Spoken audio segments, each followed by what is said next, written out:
Growing up, love was a euphemism for vulnerability. I was born in Haiti. My dad was always unemployed and he would beat my mother on a regular basis. When I was about 3, he had this particular incident where he almost killed her. She felt like she couldn't take it anymore, so she picked up, packed all her stuff, and went back to the town where she came from. My dad was left to raise the 4 of us on his own. It was really, really tough. We were very, very poor. We had a hard time basically having the basic things available to us. I would go around town and do like odd jobs at a very young age. And in return, they would give me like food or water, whatever they had available.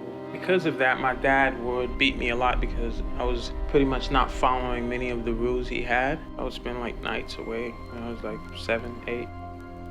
When I was about 9, my grandparents filed for us to come to the States. I remember first landing at JFK. All the lights I saw showed me that, all right, you know what, this place was going to be different. In Haiti, we lived in like darkness for most of the time. You were taught that life in America was pretty much heaven on earth. I always referred to the movie Home Alone because it's what I thought life in America would be like. We drove to the block where I ended up spending the next 15 years of my life. And then we walked into this little apartment. There were about 12 of us in there at the time.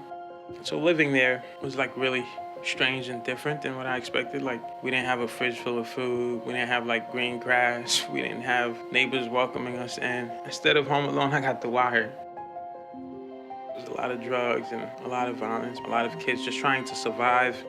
Not speaking English at the time, I had to find a way to assimilate into the culture. Toughness is a universal language. I was getting into fights almost on a regular basis. I ended up being stabbed with a broken bottle, which almost took my life. In addition to getting into fights and making a name for yourself, if you were making money, people would respect you. And it's what you thought success was.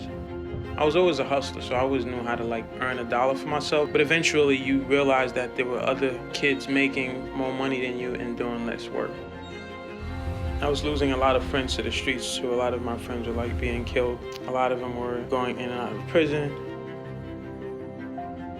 As I got involved in like selling harder drugs, I was arrested numerous times. After I caught 2 thief felonies back to back, the judge was basically tired of me. I was sentenced to a year at first. During that first year, I was still doing some of the same things in the system as I was in the streets. The judge added on another year to my sentence. I got transferred over to this program called Boys Town. They were really effective at flipping the script on us. The turning point for me was when I started to read. I saw a light. I saw a path forward for myself. I stopped smoking, I stopped drinking, stopped getting in trouble, started reading and working out, and started to listen to people. It was certainly a journey. It didn't happen overnight. I started to study for my GED. I got like one of the highest scores in New York State at the time. I enrolled at the Borough of Manhattan Community College. I majored in human services. Following that, I went straight to John Jay College. I majored in political science there, and that was when my life really, really changed. Like I really hit that corner. Because I realized that the more you learn, the more you realize that you don't know anything.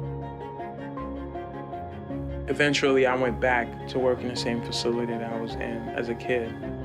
After that, I co-founded my organization now, PLOT, which stands for Preparing Leaders of Tomorrow. This nonprofit organization where we provide mentoring and college and job preparation to at-risk youth throughout Brooklyn. I thought that my story and the fact that those youngsters and myself had walked in the same path would made it like that much easier for me to reach out to them.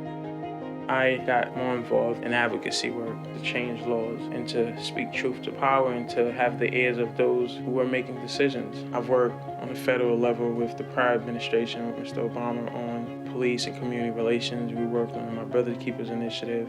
If we're a country that's not willing to give those who are most vulnerable in our society, poor children who are most vulnerable in our society, who cannot make decisions of their own, right? They can't buy cigarettes, they can't buy alcohol, they can't drive to a certain age. So many things they cannot do, but as soon as they make a mistake, we're willing to charge them as an adult, all of a sudden they're mature enough to carry these consequences out. So again, we have to find a moral compass, and we need to do this, and the time is now. So thank you guys, and let's keep this pushing, and I hope the Senate will do the right thing. Then I had you.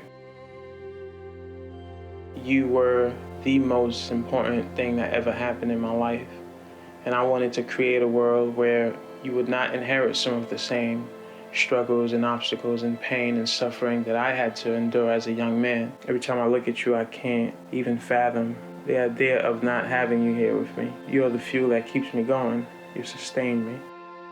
As a father, I've made it my #1 priority to tell you that I love you as much as I can. I don't think you'll ever have to search for love in any other place. My hope and expectation for you is that you get to dictate and control who you want to be, what you want to be, and how you want to be that thing. And that you would be a better version of myself, a better version of the person that I am today. As an extension of my work, I wrote a memoir, A Stone of Hope, that would allow me to reach a wider audience and get more people involved in the work that I'm passionate about, which is to basically make my story no longer a story.